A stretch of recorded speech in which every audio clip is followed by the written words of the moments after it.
Medicare is socialism. Fire departments and police departments are socialism. I think what you're referring to is my advocacy for single-payer health care.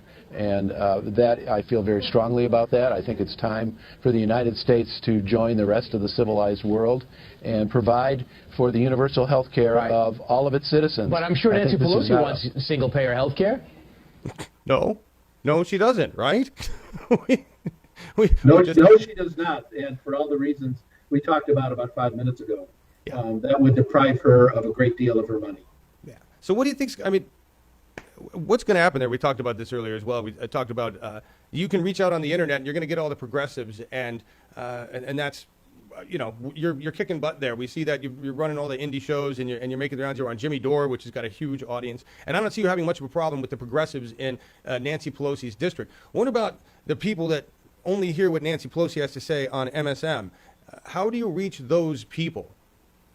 Well, that's a complicated question. Let me tell you how I plan to do it. Excellent. First of all, Nancy Pelosi, I think, perceives herself not so much as a congressperson from the 12th District of California as she does a national leader of the Democrats in Congress.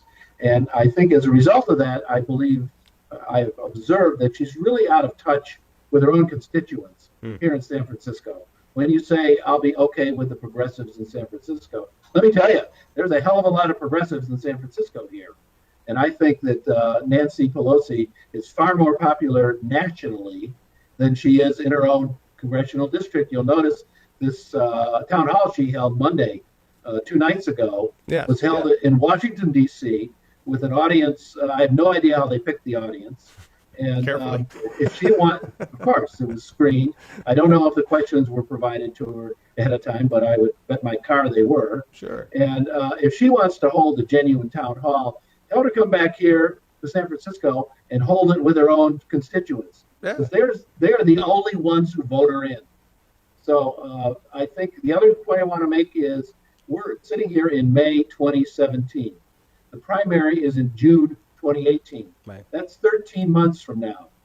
I'm going to have a lot of time for the voters of San Francisco to get to know who I am and what I stand for.